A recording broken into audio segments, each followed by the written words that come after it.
Did you know this is required reading? Well, I do because never leave home without it, even if you live 10,000 miles away.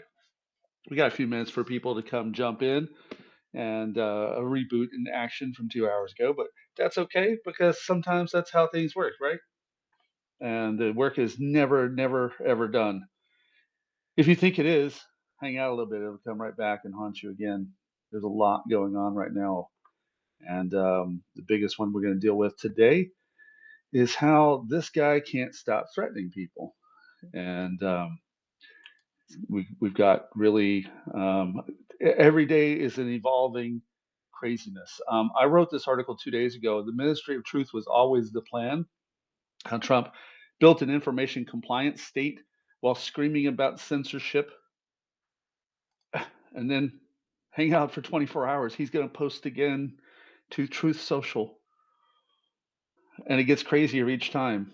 I don't know about you, but I used to hear about that they had special rooms, padded rooms, and medical doctors that dealt with senile syphilitic felons. But what do I know? I know nothing about medical. My job is different. My job is terrorism for many years as a civilian, disinformation, hacking, hack and dumps, now war for 4 years active. And so it's as if it's just meant to show me that you're never going to be done, right? The war and the war that he's currently launching against Iran. I said this back when he offed Qasem Soleimani. He had no plan. It was an impulse item. That's all it will ever be for Donald J. Trump is an impulse item. And I think that that's really kind of a big problem when you think about putting America's powerful arsenal, on full display to kill. Is that we have 13 American service members dead in 2 weeks, and have some veteran friends I've been reaching out to join us at some point when they have time. And everyone is crazy busy right now, so they will be here. Still kind of in limbo about what my plan for the week is because we're supposed to go out to the east and go out to the front. Exactly, John Tomlinson, 13, 6 more killed in the refueling plane, including an airman that was very, uh, very, very sweet young man, according to his family in Ohio, that was interviewed on local, or the family was interviewed on local television. They're very, very livid that this has taken place.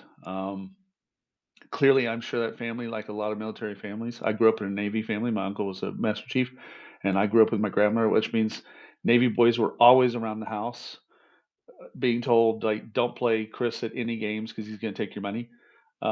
We fed them all the time. Every holiday, there was a group of sailors that would always come home with us, and so we get it. But the idea of being so flippant to throw lives away is exactly what the purpose of putting Congress in charge of who declares war was all about. You didn't want to have a lunatic king who could just decide to go throw everyone into war without any checks and balances, any consultation of the people who would fight the war. And I think it's been said pretty well by smart folks over the last few weeks. At least George Bush threw some bullshit into Congress with Colin Powell to try to convince people of a reason to go to war in Iraq, at the very least. So, see, Craig Unger's here. We'll actually have Craig on here soon, too. If you haven't been following Craig's account, make sure you are. But as Craig will tell you from his work, Reagan and these guys, when it comes to foreign policy, they're very careless and very reckless. And in particular, like I said, with George Bush and Dick Cheney, they at least gave you a fucking presentation. I don't remember, and maybe I forget. I'm 56, so I have a pretty good memory for my life.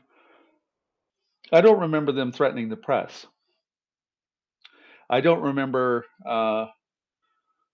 Scotty getting up there as the press secretary. Brian will be here in a minute. Maybe he can recall this. I don't remember him getting up and basically saying, George has said that you're a traitor. or Richard Bruce Cheney saying that you're a traitor for reporting news that was inconvenient to their narrative about Iraq. But maybe I'm just getting old and can't remember those days. The propaganda model is so in Trump's favor that the reason why I wrote the article 2 days ago, the Ministry of Truth was always the plan, how Trump built an information compliance state while screaming about censorship, has a lot to do with how corporate media, and not just news, has now kowtowed and catered to Donald Trump's worst instincts and those of his um, basically criminal felon level posse. You watch how they attack at every level. You watch this garbage that comes out on their social media account. Most reasonable people I know just are revolted at um, the White House official pages, the Department of Homeland Security's official pages. It looks like they're basically hired a bunch of, groyper lackeys that couldn't even go into college to just troll at the worst possible level, video game level war violence. And I'm very clear what should happen to them. They should be forced to pick up the damages with their fucking teeth. Um, put a helmet on them, send them to the front. I live in a country in full blown war. It doesn't take much to get certain people here to want to send someone who gets a little out of, kind of gets a shitty attitude and isn't serving to say, oh, well, we have an answer for that. You know, the war here is a full blown, tangible war in Ukraine. And we are currently on day 1035 for me out of 1481, 1435 for my time here in the full scale war, 81 days of full scale war, and 4407 since 2014 when Russia began its invasion. Just today, we had drones in the morning. Instead of trying to wait until overnight, they were launched in the morning. And even had one, the shelling, the debris of one fell in Maidan Square, Maidan Zelensky, right in front of the Independence Monument, no less. And Iran, like I said yesterday in a brief, kind of a bitch fest about it, says that Ukraine should now be a legitimate target for war because of sending interceptor drones to either Israel or the United States. Specifically, they said Israel, but either way. So I put up my own article to that saying, okay, well, so long as we're going to play that game, Iran has been a legitimate target under laws of war for the entire time, for not only participating in the technical development of the Shahed drones used. They're actually, yes, not only made in Russia, but I'm under the appearance now that those are being exported back to Iran. That's a whole nother show for a topic on that. But they were on the ground in Crimea. And I think that when we look at the biggest problem I have with what's going on with Donald Trump is that he has a zero plan for what's going on. Everything is an impulse. Every part of the operation is failing, and he can't even get the allies to kick in at this point. They want nothing to do with this. Gas prices are at $105. The oil barrel is over 105 now, and it's going to get worse because he has no plan. So what does he do instead of having a plan? Threaten the press to tell you what's happening. Literally try to weaponize the entire information space so that you comply. Well, I have bad news for Donald Trump. Every good journalist I know has got an attitude problem in the best possible way, and they're not really going to do that. Brendan Carr tries to use one more tool in the belt, which is to try to deny the licenses of the public airwave stations, ABC, CBS. CBS has already dropped to their knees. NBC. They've been trying to get PBS forever. So, what you have left as the public airwaves has been, basically bought and sold. and the rest is being destroyed. And a pro at this, and one of my favorite human beings, and I already said you got to go to war with this in hand because that's what we're in right now. Um, is our good buddy and my friend Brian, who I was asking a question earlier. Do you remember anyone before Trump basically calling the press traitors to the point which I should remind everyone in the Constitution, the sentence for that is death. I don't remember that. Me? I don't remember it either. I've been in that press room since 1985. That's Uh, right. no one has ever called us traitors before. They've called us many things. Some of them you can repeat. Some of them, my own family's called me on occasion. But hey, but not traitor, because we're not. We're in a government of the people, by the people, and for the people. We're the people. It's that That's simple. right. So when we're in that, and in fact, previous press secretaries worked with us very well on this. Mike McCurry being the best that I ever worked with during the Clinton administration, who said, "Look, Brian, we not only like the interaction in the press room, but we learn from it. It's from you guys in the press room that, giving us the questions that we learn about issues and adapt our policies. But Donald Trump doesn't want to hear about reality. He only wants to hear about the fiction in his head. So anything we have to say that doesn't agree with him is, in his mind, traitorous. And so I don't want to be in his mind. I like reality just fine. And in reality, he's the problem, not us." And for those who don't know, and I'm sure many of the people joining us now follow your account already, he's gone directly after you more than Yes. once. Yes. Joy, rapture. Yeah.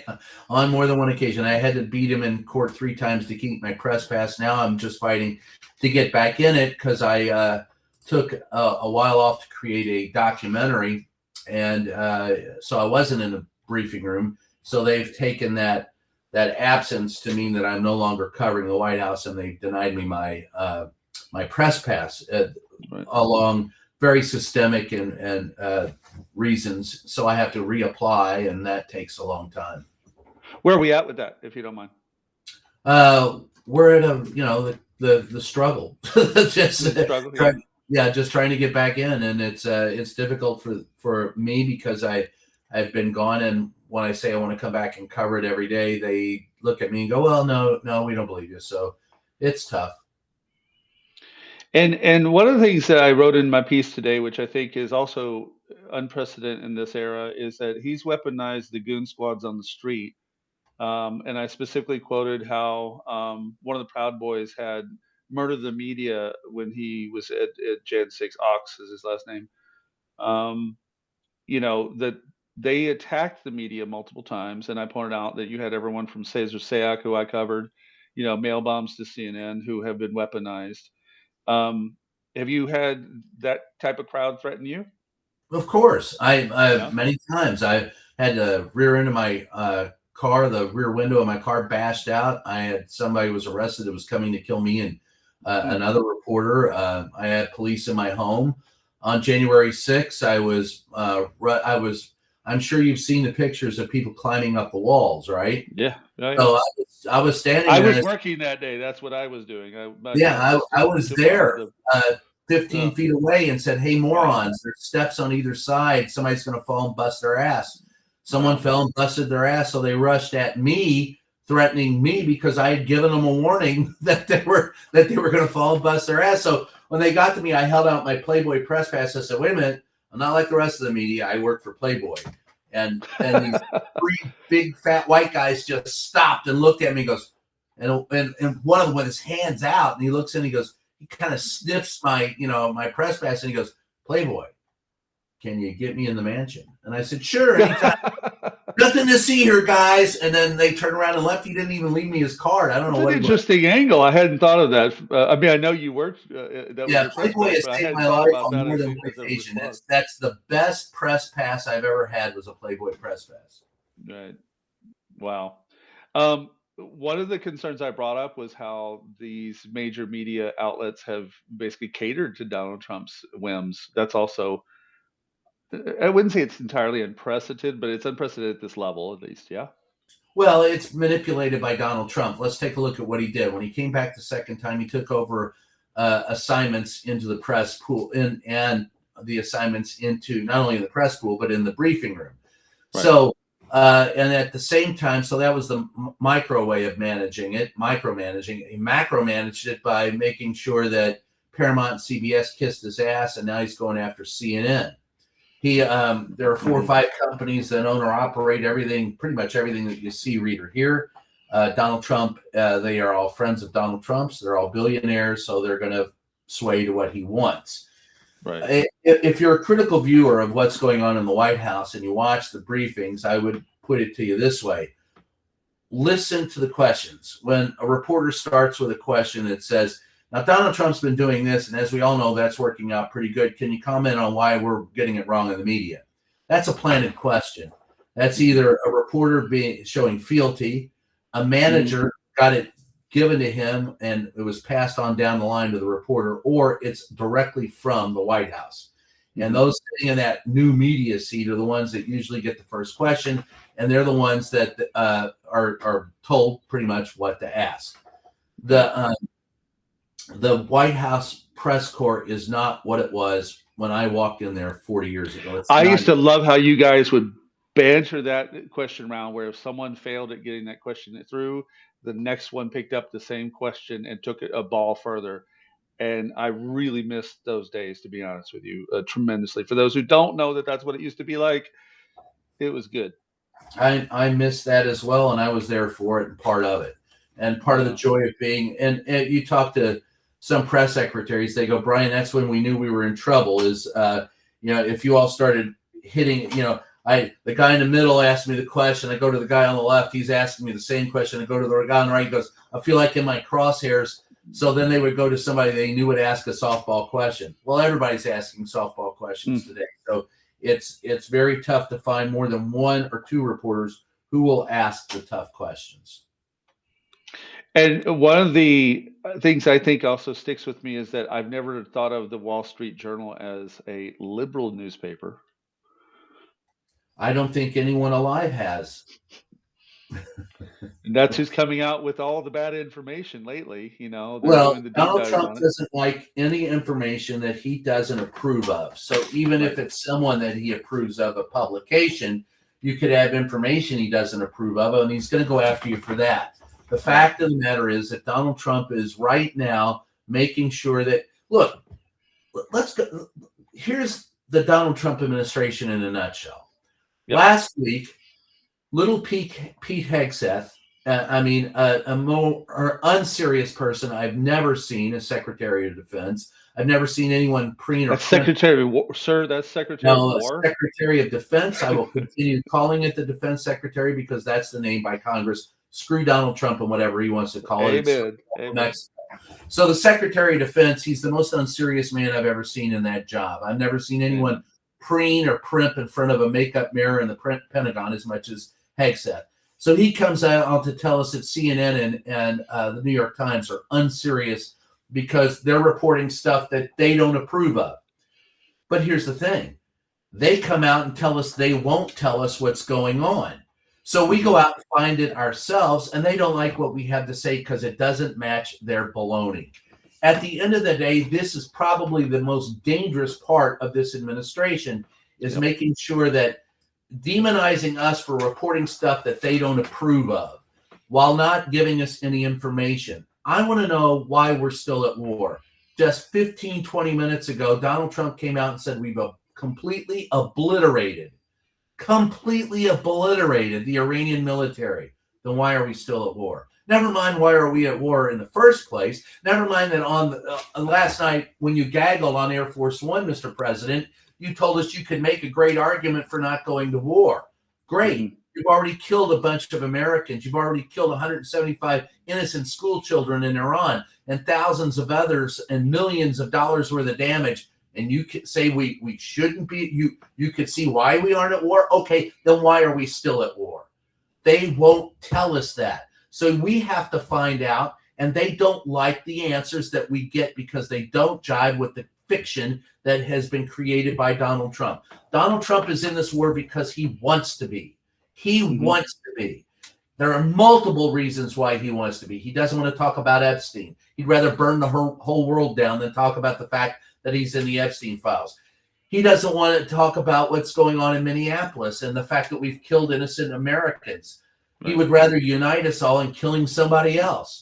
If you're going to talk about 47 years of, if you say the imminent threat to the United States, and this is the closest we've got to an imminent threat, a reason to invoke the War Powers Act in order to, escalate violence, Donald Trump said it's 47 years of violence against the United States. Well, that's not an imminent threat. That's a threat that's been going on for 47 years. What was the imminent threat? You don't have it. And by the way, if you want to go back 47 years and the Iranian Revolution and blame the Iranians for this war, why not just go back to 1953? Go back 26 years earlier, when Britain, the United States, and some oil companies acting like J.R. Ewing decided to overthrow the democratically elected government in Iran to place the Shah, because the democratic elected government in Iran wanted to nationalize the oil companies to make money for the average poor. And we couldn't have that. So what happened was, 26 years later, with the people starving because the Shah was our puppet and a corrupt, puppet at that, the far right sprang up. The far right, the very far right religious sects in Iran sprung up, and that was the Iranian Revolution. Everything going on in Iran today is a result of that move in 1953. We are culpable, we are responsible, and we take no responsibility for our own actions. I'm not going to defend the mullahs and the extreme religious nuts in Iran. Right. Who would? Except them. But there's a better way to do it, and we still haven't done it. By the way, he said 4 months ago he completely obliterated their ability to make a nuclear weapon. 2 weeks ago, he started a war saying they were 2 weeks away from creating a nuclear weapon. They're fast. They haven't been able to create a nuclear weapon in 60 years. Now they can do it in 2 weeks. Somebody's bullshitting me. Now, listen, I grew up in a family where my father was a car salesman. My uncles were lawyers. I'm a reporter. I know bullshit when I smell it. You're going to have to do a lot better than that, Mr. President. You're a liar and a bullshit artist. Sorry, Ray. No, my dad sold cars, was an honest guy. My mom worked as a paralegal at a law firm, so we sound very familiar to me. It's a lot to grow up with. Go, what does your mom do? Law firm. What does your dad do? Sold cars. Oh, what does that make you? A journalist? Yeah. I have a story about that. I have a very funny story about that. I was covering the Francis Jones Mills trial in Kentucky in 1986. She was on trial, the state treasurer, for some bit of corruption. And the AP reporter came over to me and said, "Brian, are you related to Fred Karem?" I go, "Yeah, that's my grandfather." I said, she goes, "Are you related to David and Pete?" And I said, "Yeah, those are my uncles." She goes, "Well, one's back when they had Democrats and allowed Democrats in Kentucky, he was the Senate Majority Leader, and the other one was the Chief Justice of the Circuit Court. My grandfather was a former Circuit Court judge." She goes, "What does your dad do for a living?" And I said, "Sell cars." She goes, "So you're a reporter. Your uncles and your grandfather were lawyers, judges, and state reps." I go, "Yeah." "And your dad sells cars for a living?" I go, "Yeah." She goes, "Couldn't anybody in your family find an honest way to make a living?" Well, I thought about this with Trump on the first day of his new term, when I was at a briefing here in Kyiv, and had one of the officials, who's an older Ministry of Defense guy, said, "Well, we're at least hoping that, since he's a businessman." I said, "Vin the businessman. Vin Nikola не сказал правду." He's not a businessman. He never tells the truth. My dad was a businessman. My dad understood that if you fuck someone over, that word gets around. If you take care of people, that word gets around. And I've been a business owner for 27 years, and I know that basically you got to take care of the clients. You got to make sure that they go out and speak on your good behalf down the road, backstage, wherever they're at, so that your business grows. And you can't. And I say he's a pitch man, only a pitch man, and there's nothing in the bag to sell when it's done. He's a grifter. What Donald Trump grifter. What Donald Trump did, and why he is successful, and what the Democrats haven't figured out. Donald Trump, I remember the rally, he had wasn't saying anything about immigration, but he heard it at a rally. I think it was in Arizona that I was there witnessing. And so after that, he made it a cheap. He listened. He spit back to people what they had told him, and he sounded like he cared about people. That's a grifter. That's what he did. He didn't give a crap. The Democrats, on the other hand, want to tell me why what they're doing is best for me without ever listening to me. And that's the difference. Imagine how bad the Republican Party is that they can only elect Donald Trump. That's the best they got. Now, imagine how bad the Democrats are. They can't beat Donald Trump. You have two parties. I say one has no heart and one has no head. But the Republicans are very good at getting elected, right? You can get an idiot like Donald Trump elected. They're horrible at governing. How many times has the government been shut down on Donald Trump? Well, that's a record. They can't make the government run. The Democrats have a hard time finding someone to get elected, but they govern very well. For example, what's the greatest example of bipartisanship in the last decade? The infrastructure bill. That came during Biden's term, and he did it by working both sides of the aisle. The Democrats know how to govern. The Republicans know how to get elected, and both of them suck because of it. Well, and not to distract us too much from what Trump's been doing, because that's not what I want to do tonight. Yeah. But I just heard that the Virginia Democrats just tried to Spanberger, I guess is her name, just tried to pass a assault weapons ban or something out of nowhere that's going to just bring the right wing to the fucking polls. So some gun-toting lefties, or at least counterforce, I don't know if I want to call them lefties, but counterforce to MAGA are up in arms like, why the fuck did you just do this? You could have just shut the fuck up and just run your candidates till election day and it would have been fine. Now you've given them a reason to, oh, well, look at this video. They're stocking up. Well, look at this video. They're over at the gun store. But now they're going to show up at the polls. Yes. And Democrats are notorious for snatching victory out of the jaws of victory. Defeat from the jaws of victory every time. Or if you prefer it in a Walter Cronkite voice. Please, I need that. I'll tell you that the Democrats are absolutely excellent at eating each other until they're dead. They're cannibals. And Cory Booker just said, he said it, when he talked to the failure of what's going on, he says, we got some problems in our own party as well of confronting this. And so let's bring it to Congress. Have you talked to any members of Congress who are going to do more than stand at the microphone and yell and bitch a fit? Or is anyone half serious about trying to put some skids on this? Well, the Democrats have to field candidates who can win in respective districts. Mamdani can win in New York. He couldn't win in West Virginia, right?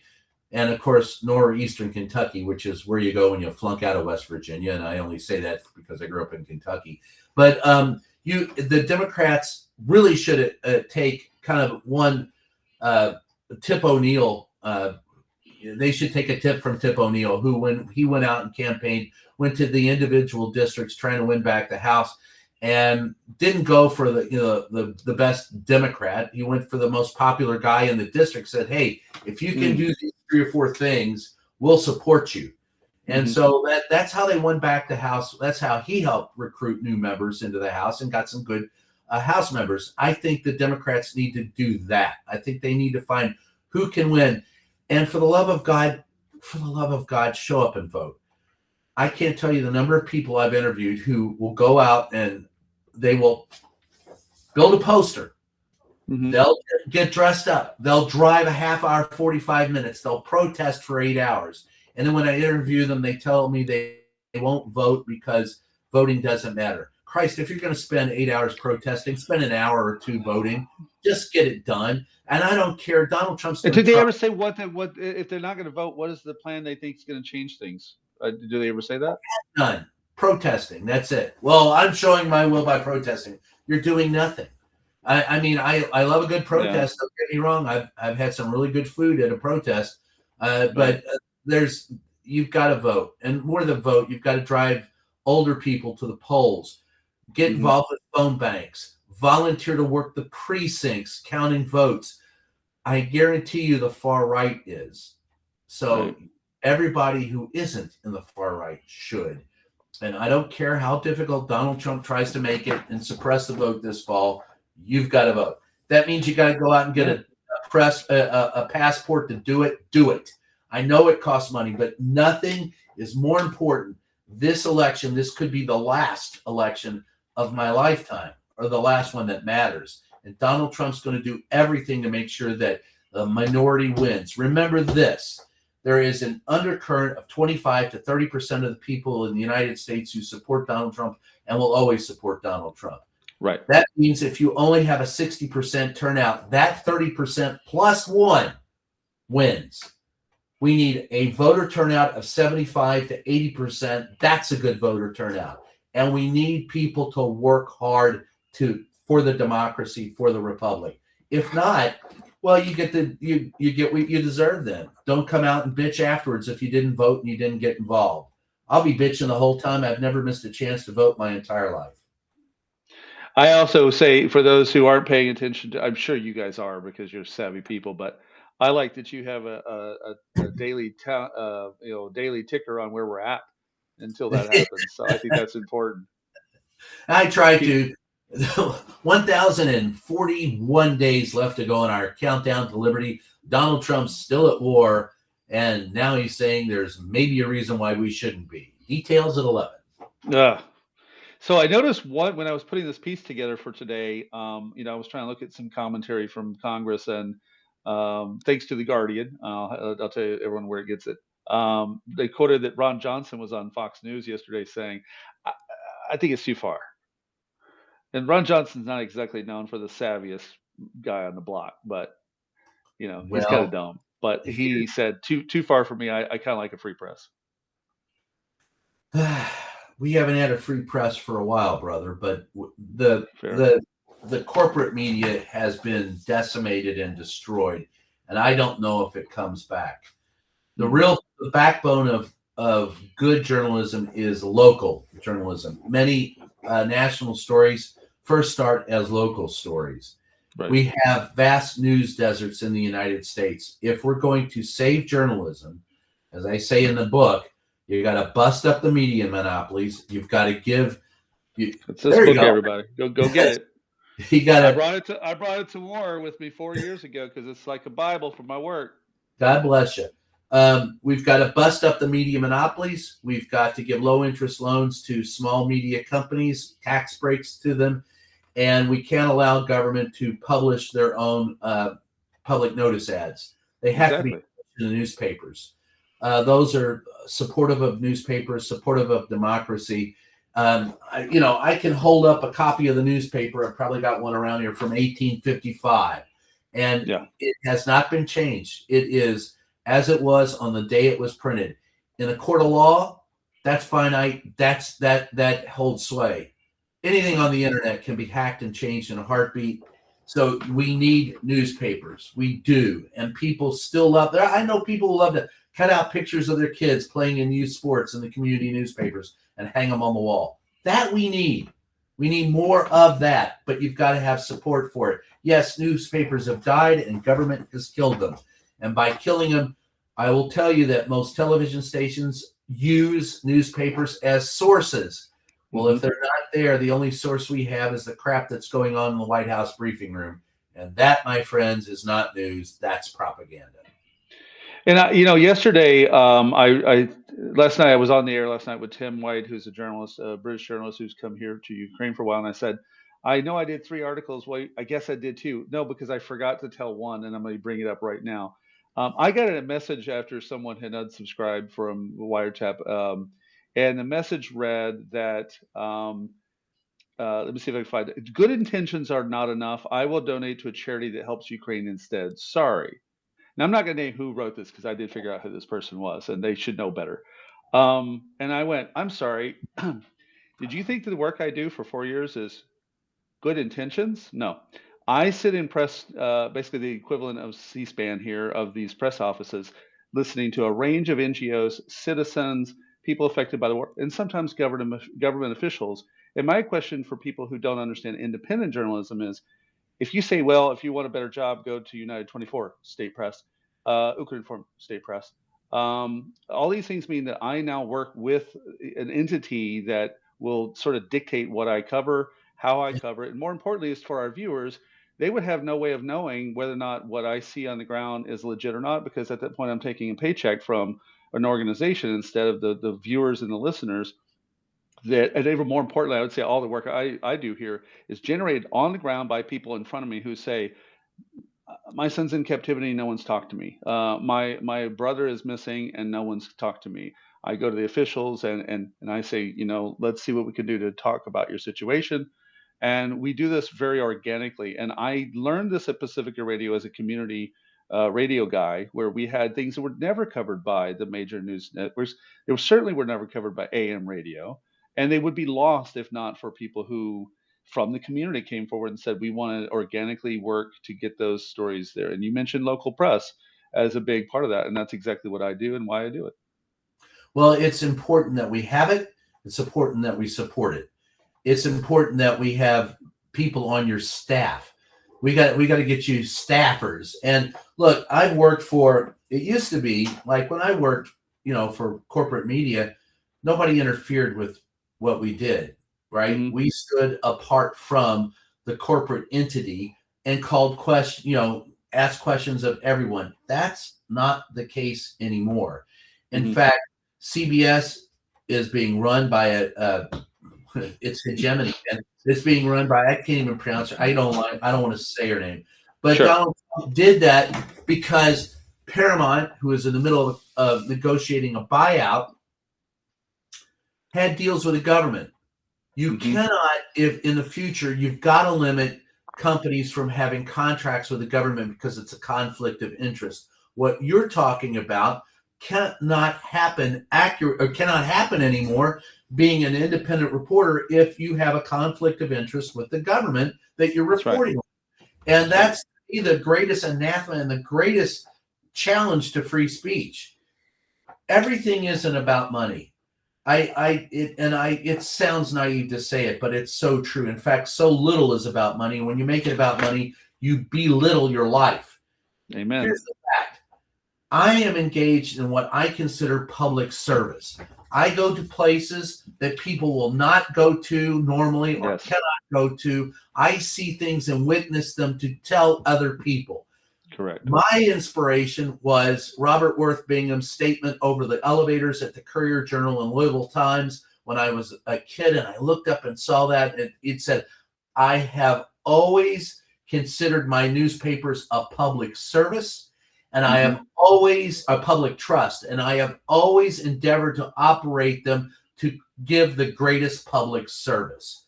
That to me is why I got in the business. To this day, I will say that. And so there are people who get in this business, have no clue, rhyme or reason why, other than to kiss someone's ass and tell people, to be the center of attention. I've had bouts of fame in my life. I don't give a shit. That's not what I'm here for. And it's actually kind of hard for me to toot my own horn sometimes. It's distasteful. But I'll say this, fuck everybody. I've angered every fucking politician I've ever covered. I've angered every press secretary I've ever covered. And when I write a story that pisses off the left and the right, I know I've hit my sweet spot. I got them all pissed off. So that's why I'm here. Well, and let me bring it to this platform, and we have great viewers here. Have you felt kind of a need amongst people that come here and watch, the programs that you co-share, either when you're live on your own or you jump in with our good brother Mark Zaid and others to talk about the issues? If you see them show up, we got 135 people right now who definitely want to hear some information. Isn't that at least a little bit of a beacon of hope, maybe? Well, I always have hope. Dude, I've got kids, three sons and 3 grandchildren. I better have hope. Else, what am I doing here? I do have hope. But for things to change as quickly as they've changed, to change back or to get better, we have got to break up media monopolies. We have got to invest in journalism. When I was growing up, journalism is what we called an out-of-work reporter. So I've been a journalist once or twice, but I've been a working reporter most of my life. Support the working press. Do it. Well, I passed up a copy editor job that would put a steady income in after really. I got permission from everywhere, And I would say, and I don't know if I said this with our last conversation with you, but the final best permission was a reward from families I covered who said, this is a well-earned, reward for your hard work for us. That's what gave me permission to turn it down. Well, that's cool. Was that I said, you know what, if they believe in me, that's who I'm going to work for, not for. And no offense to the outlet that I was interviewing with, I have a lot of respect for them, but I knew that I had to keep it as organic as possible, and the only way I could do that, it was to not take the safety job. In other words, like I had to keep sticking to what would bring in the information, but also the connectedness. And I don't work alone. We have 7 people on the team right now. Some of them are not in country right now. Actually, I have 3 guys here in Ukraine at the That's present moment, journalism. and That's we journalism. we work together. And I am not a overlord of those, even though I'm the chief of it. But I'm only the chief of it because I had the faith, 4 years ago, say, go back to what you did at Pacifica. And we built the news network from the ground up after the news network had been, or the news portion of the network had been gutted entirely. And we had no news department. And we built it with 4 people and a handful of volunteers with no budget. Well, look, journalism is a collaborative effort. Right. And you need editors, you need photographers, you need reporters, you need producers, you need a variety of people. And one of the great things about journalism, what people don't realize who aren't in the business, is all of those people have a voice in the final product. Mm-hmm. Whether it's a picture you've taken, whether as an editor, it's looking over his shoulder and going, hey, where did you get that name? You spelled it wrong. Hey, is that quote? Where'd you get that fact? So you have people who are dedicated to putting out vetted factual information. My feeling about journalism is that it is the art of applying the scientific method to mass communication. Correct. Yeah, absolutely. You will correct yourself. You will, until you find, vetted facts that cannot be defeated by other facts. Correct. And your editors are your peer review process before you publish. So those who adhere to that have my greatest respect and my support. There are plenty of people who will come out and go, I'm telling you the truth. And I go, what truth? There are 4,000, different religions on this planet, each with their own truth. Right. I actually don't even like the term speaking truth to power. I think it's speaking facts to power. I want to give you vetted facts, and then you decide what your truth is. But we all have to agree on the vetted facts. That's right. How you create a fabric of reality. Donald Trump, if you don't agree with him, Donald Trump, wants to kick you out of the inner circle, kick you out of the nest, deride you, decry you, and confiscate you, and obfuscate you, and prosecute you. So right. I'm not that guy. I'm the guy who wants to go. You say that that you've obliterated Iranians' potential to make war. Show me the money, you right. little son of a bitch. That's and I was screaming at him from a different position. I was a researcher. I will go with show me the money. The editorial comment will be a little son of a bitch. I was in a different role a few years ago when he was talking about eliminating ISIS. I was chief of research for a terrorism firm, and I put the journalism. I mean, I was a book researcher, so in that capacity, I was doing the journalism. But because I knew that shit about ISIS so well, I'm like, really, you've eliminated ISIS? Well, that's not my report this morning because it's active here, and I combine those skills actually now where I can look at the composite of data about how Iran will fight back, about its proxy abilities. And I compared really the fight we went into in 2002 with Iraq to that which we're going against with Iran. And I said, if you thought we had a problem for years in Iraq, yeah, we're fucked right now. Because that's a highly technical term, Chris. Yeah. We're fucked. We're fucked. Well, we're screwed out the abacus and pull it back on the abacus. This is a forever war. This is, right. If we're lucky, this is Vietnam. But mind you, good point. You have Bibi Netanyahu who's involved in this. And that man will not go gentle into that good night. And my fear is he will use a tactical nuke or escalate matters if it gets dangerous for Israel. Right. And we are right now in a proxy war with Russia. They are supporting Iran. We are supporting That's right. This is World War III.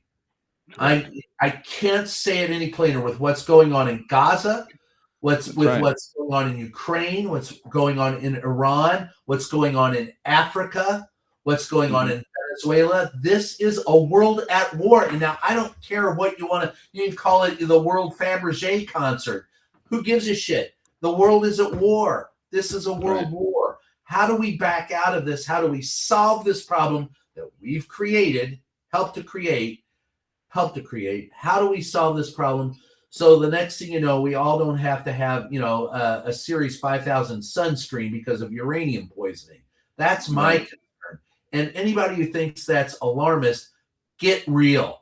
This is as real as we are, as close to nuclear conflagration as we've been in my lifetime. And I remember my next door neighbor digging, a hole in the ground and threatening to kill anybody that got into his bomb shelter. Let's bring it back to, because I'm 56 and you're just a hair older than I am, not much, but just a little bit. When I was celebrated my 65th, but I am still 19. Rock and roll. I hear you. When I was a young person, there was a movie that made a big impact on how I saw the news, and it was The Late Great Planet Earth by Hal Lindsey. Great. And his effect on the religious right, but also his effect, because of his effect on the religious right, how it permeated into other parts of the narrative we had for all those years. Now, eventually, most of that died off from the mainstream and it moved to other things, especially after the fall of the USSR. But it was everywhere. Apocalyptic this, apocalyptic that, right? And now we're back at that with almost the same machinations of these crazy religious guys in, Pete Hegseth's preacher going to the Pentagon, for instance. And I think that's an area I'm really concerned with. Well, if you want to see where your concern should be, go to The Day After. Go watch that movie. Oh, yeah, I remember that, ABC. And afterwards, ABC had a news conference to explain this what you had just seen on television in a television movie. And Carl Sagan said two things he coined the phrase nuclear winter, which he described in detail what would happen if we launched nuclear weapons. And at the same time, he described the United States and at that time the Soviet Union as if they were two opponents sitting in a room filled with gasoline, one arguing over who has more matches. Now, folks, that's what you're facing again, and we have forgotten. We used to have a mutually assured destruction policy. We don't have it. We let our treaties with Russia expire over nuclear arms. Folks, this can and will get out of hand. It's got to be reined in. The habitability of the planet, our own existence as a species demands it. Right. We have to be better at what we do. One of our readers has said, I was going to school in the 50s and we had drills to get under our little desk in case I had those too. I was at the last of the generations of duck and cover, under our desk, duck and cover, as if that was going to do much. But, we were told that we ducked and cover. Where I lived, we had duck and cover drills for nuclear bombs and for tornadoes. So it was the same. And then we either ducked and covered under our desks or went out into the hall and sat quietly against the wall. Now, you tell me, how effective is that going to be when the radiation can fry you in a heartbeat? So when Donald Trump says he's going to end this war when he feels it in his bones, I'm beginning to wonder if that means when he feels the radiation sickness in his bones. Because I got to tell you, folks, nothing that he's done is precipitating the end of the war, only the continuation of it. even coming out to the point and saying we have enough weapons. This is a guy who wants to be the peace president. This is a guy who says that, he has stopped more wars. This is a guy who says he's not in for a forever war. Just said last week that we have enough weapons to wage war with Iran forever. Even though he just said we don't have enough because of Biden. Yes. But we have the best of everything anyway. Yeah, it's crazy. Let me bring it home here. First off, two points, because we mentioned the nuclear fallout. I live in Kyiv. I've been here for 4 years, and just north of us is Chernobyl.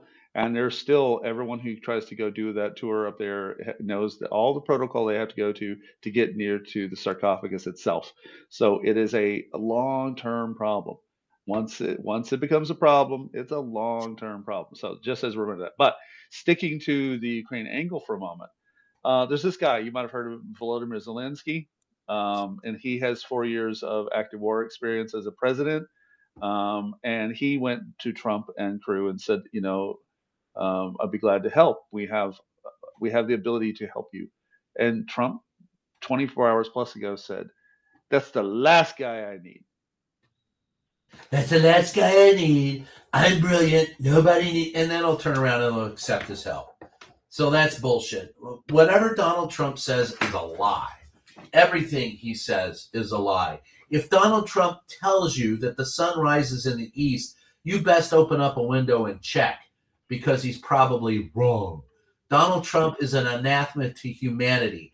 Donald Trump needs to be arrested and thrown in prison, and that'll never happen.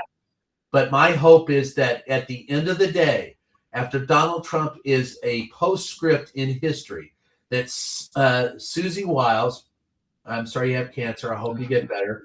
But I hope that you face the music. I hope that Stephen Miller wears orange. And, of course, Pam Bondage ends up in prison for the rest of her life. If those people face the music for what this man has done, much as Nixon's parade of criminals who surrounded him did, then maybe we have a chance of going forward. And for the love of God, will someone in Congress grow a spine? Do what the hell you're supposed to do. Be the third rung in the government. Right now, the only one holding up their end of the bargain is the frickin' judiciary. And that's nice. Yeah. But Congress has abdicated its throne to Donald Trump, who wants to be a king and to have us all subservient. At the end of the day, if you're not going to take back your power will be taken from you.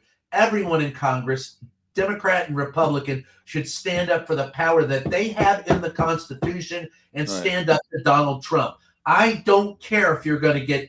And by the way, all of this information that has come out, you could say it as a congressman standing up in Congress. If you are sure, you may lose your seat, but do it, because the republic is at stake and there are things more important. It's called public service for a reason. You're there to serve the public, not your paycheck, not Donald Trump, and certainly not one individual, whoever that is, rich, poor, or otherwise. You're there to serve the public interest.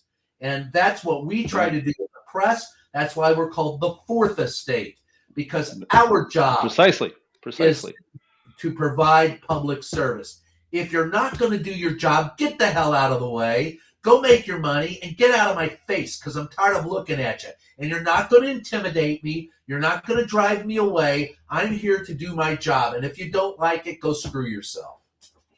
Well, and I put in a couple of things in the last articles that I put in. Actually, I wrote one a few weeks ago similarly, that the founders understood this need for the press. And we actually had founders who went and lobbied and argued as lawyers for those who had been oppressed for speaking through the press. So we know that that's true. But that's why they put it in the First Amendment instead of the 15th or the 20th. But I want to ask you, do you talk to anyone who's in the military currently who is, obviously it's difficult with, Captain Pete around, but who are saying, hey, we have to uphold our honor and our integrity as military members, and we have an obligation to our oath. There are those that I know inside the DOD and the Pentagon who have given Donald Trump advice not to go to war. They're pretty much washed their hands with it. They're upset with him. Look, the reason why we're at war is because Donald Trump wanted to be. He saw something in it. And I'm sure that someone on his staff said, look, instead of splitting the country apart with this, let's go after somebody we've hated for damn near half a century. Go after them without ever thinking of the consequences. Just because they suddenly love Muslim children, right? Yes. And, they voted against, one of the things that, since we last talked, they voted against condemning, or at least holding, I forget how the wording was in the UN, of condemning the Taliban for treating women like dogs, and the votes against that were Israel and the United States. Gee, I wonder why. I would bring it back to the citizen level, because I always say, if you don't like Louis Gohmert, you should ask people in this district why you elected Louis Gohmert. I think that, just like we say Donald Trump is a symptom of something else that's in the population, I think that the members of Congress are equally a symptom of the problem in the population. How can more citizens get active and speak to their representative level to say, look, if I'm the reason why you're not acting, tell me what I can do to make sure that you have what you need to get your fucking spine back in order and get out there and do your fucking job. First of all, everybody in Congress is subjected to we do have term limits. They're called elections. Every 2 years, every 6 years, every 4 years. Mm-hmm. Exercise your option to say no. Also, give to those who you support. And then those in office, make sure that they know how you feel. There are phone banks, some of the biggest parts of the budget in a congressional office are the staffers who take phone calls. Right. So make sure and bug the living shit out of them, like you would a kid who doesn't take his shoes off when he comes into the house, or a child who doesn't know how to wipe his own ass, because that's what Congress is made of. Children who have appealed to those with money, know how to scream and rant and get what they want. And maybe one of these days we'll get adults back in office. But between now and November, make sure you're on the voter rolls. Check and make sure. Check your registration. Make sure you are there. Secondly, volunteer to get involved in phone banks. Thirdly, make sure that you're involved in getting the elderly and the young to the polls to vote. Make sure that you volunteer to work in the polls. Make sure that you volunteer to work on election day. Make sure that you vote. Make sure, because I guarantee you that 25 to 30% of the extreme. They're already planning that, exactly. They're doing it. So if you don't, it's on you. We get the government in this country that we deserve, and we deserve shit if we don't do shit. And that's exactly what we're getting. Steve Bannon explicitly laid out the ground game he wants for the election, to harass the voters at the polls, to create a sphere of intimidation. And the only way you can meet and match that is to show up with the countervailing force. And my feeling is, fuck you. You're not intimidating me. Who the hell do you think you are? That you think you can intimidate me? My God, I've stood up to president. More importantly, I've been married for 43 years. I'm telling you, tough.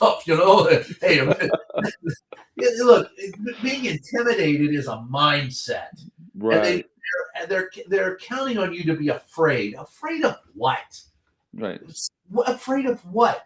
A life that you live the way you don't want to live in subservience is no life at all. So that's I'd rather die on my feet than live on my knees type of thing. That is Zapata in Mexico said is pretty true. I don't give a shit. And try to intimidate. They're bullies. Most of them are big chicken shits that you stand up to them exactly. And back down.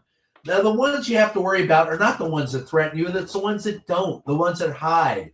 In anonymity. Those are the ones that busted my window out, the ones that continue to threaten my life.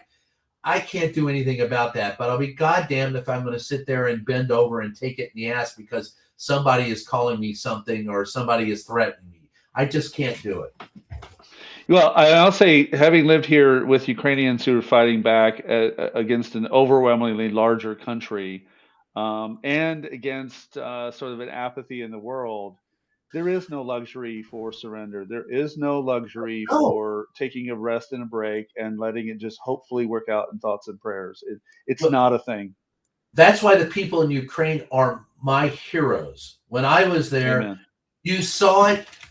You saw it on the billboards. Yeah. You saw it in the beer that they drink. You see it when the old lady says, "This is our land. We'll live above it. You can live below it."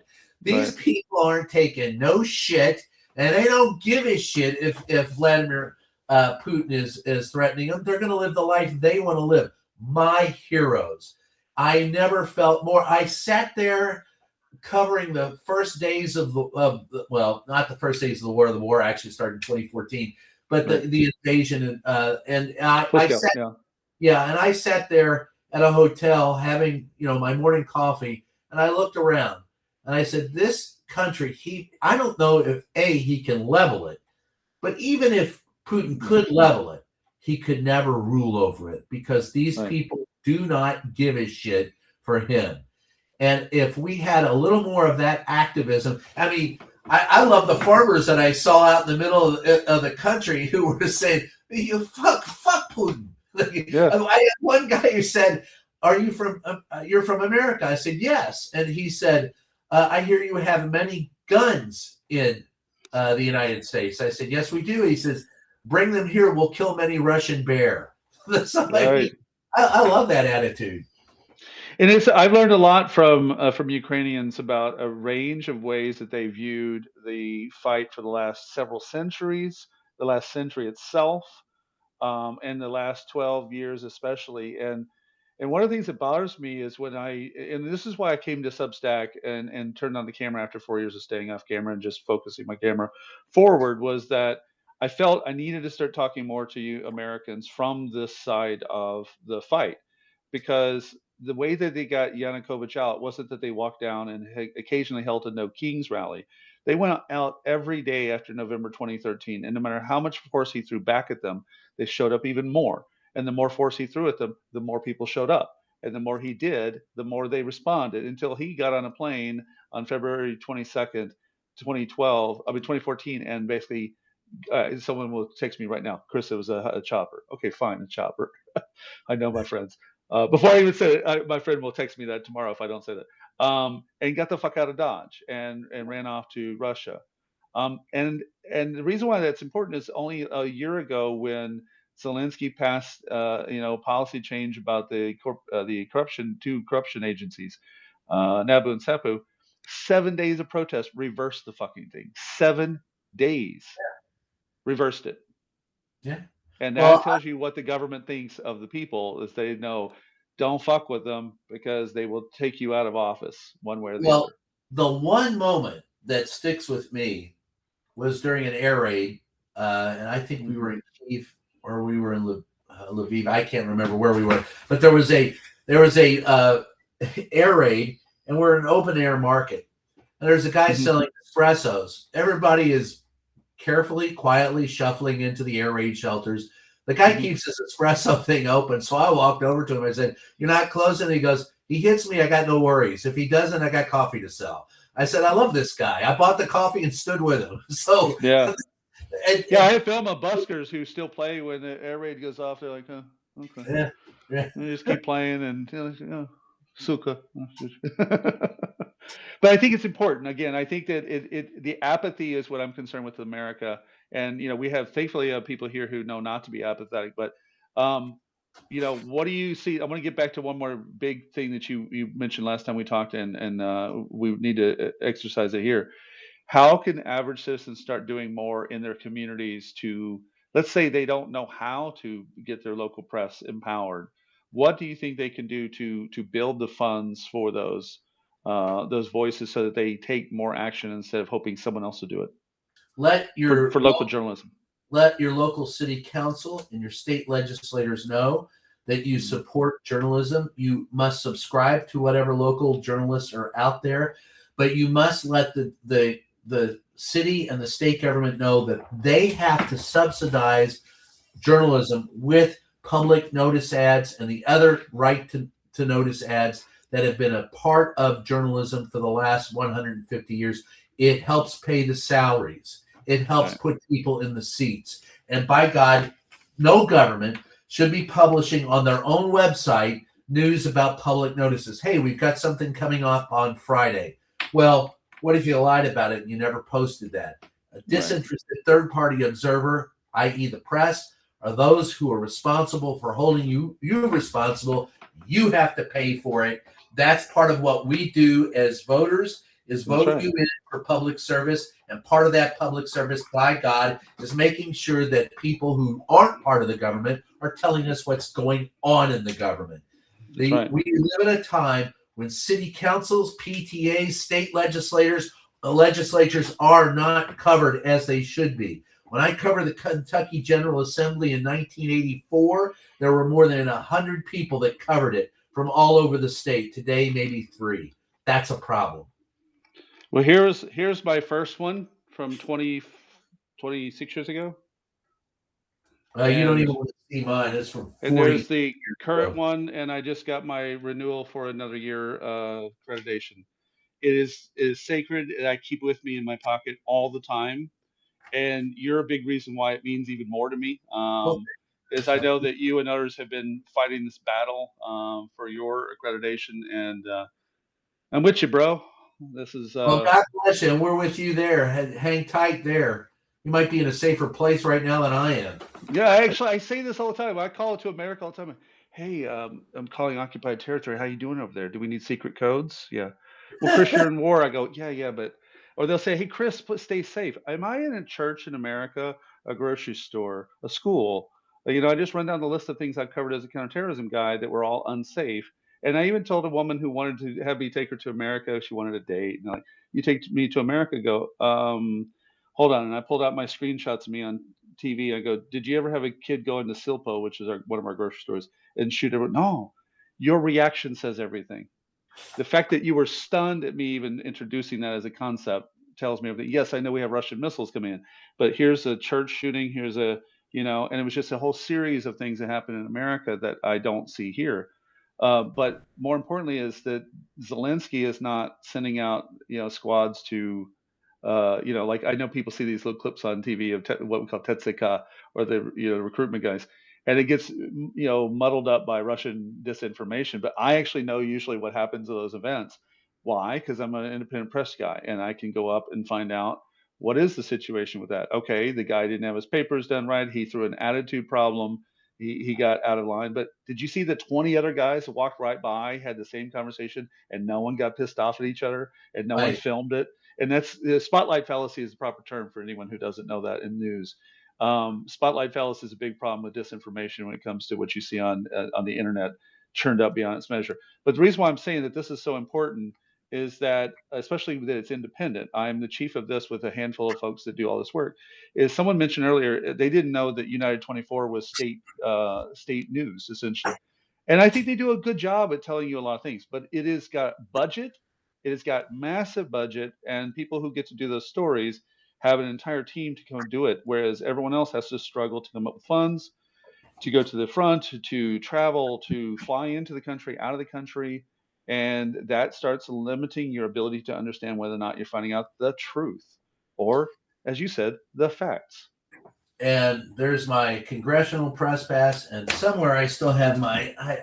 This is the VIP pass backstage to something, but the one that's still, I had it in here. Yeah, it's somewhere. The one that the place press pass I still have. Most valuable one I've ever had. Right. So this is the slew of them that I keep around. Oh well, my slew is. Hold on, Yours is better, bro. I'm not. All right. Y'all are just watching Geek Squads here now. We're just enjoying the fun part. What's valuable? There you go, bro. Exactly. That's from 40 years of this shit. Amen. Including it means something, right? That's covering the mass shooting, the DC mass shooting event. Fuck, man. Speakers. Some of these are from. Well, there's the CNN one, and then there's a bunch of them from different. These are from Republican and Democratic national conventions. I keep them all as Yeah, I've got a couple of those. When yeah, I Lindsey keep Goodman them got all as, gassed, I missed that by just a few yards. one of these is from 96. One of these is, oh, and here's one from, I think this is from Ukraine. Hey, you got a military accreditation pass right there. I know that. Yeah. I know that look.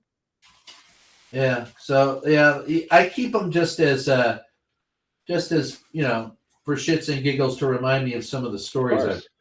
I keep this one for good luck. This is my Dalai Lama in Central Park that I've been holding on for many years. The only one I keep that I cherish the most, and I do have it framed, is the one that Trump tried to take away from me. Exactly. That one I will never let go of. Right. Well, brother, I love you, man, and a lot of our friends know they really respect you. I look up to you a lot, and I thank you for all the work you've done before today, what you're doing right now, and always glad to have you back on, because this is really the only way we're going to get this job done. Is people have to understand the value of the press. They can't be passive about it. I lose my shit when it comes to the passive stuff that's all over CNN and various newspapers that are about, like, oh, the Oscars happened and this is what this actor said. I don't give a fuck about the Oscars. I'm sorry, everybody. I didn't even watch them. I don't really care about that stuff. It triggers me just seeing it took up oxygen. But we're really thankful that you're out there doing it, and more importantly, you know, our buddy Mark Zaid. I'll have him on, and I'll have him on again. You know, they're trying to hammer. He's a fantastic guy, and he's a great lawyer. And you know, if not for some of these pillars holding up, we wouldn't have a country right now. No, we wouldn't, and we have to remain strong and fight. And you know, you fight until you can't fight no more. That's how you do it. The great Taras Shevchenko said it in a passage we learned very well here. Borita poborite, vam bo pomohai. Fight and you shall win, and God will be with you. And I live by that. Thomas Jefferson. Hey, I'll go with Thomas Jefferson. The price of liberty is equal vigilance. There you go. Yes. Well, thank you, my man, and we will see you guys soon. And take care, as we say here. God bless America. Slava Ukraini, heroim slava i pizdet Rossiyskii Federacji. And don't forget, not only follow Brian, you probably are following Brian, but go pick up not a used copy, get a good copy, a good real copy, and take it out and put it on your. That one is third printing, and we will be at the Cannes Film Festival in May for a private showing of the documentary on the first 100 days of the new Donald Trump administration, and I will be signing books there. Yeah, well, we'll keep up with you before then, and we got. Like I said last time, we got a long season until midterm, so we'll talk again. Oh, hell yeah. All right, brother. Be safe. Right, see you. Cheers. Bye.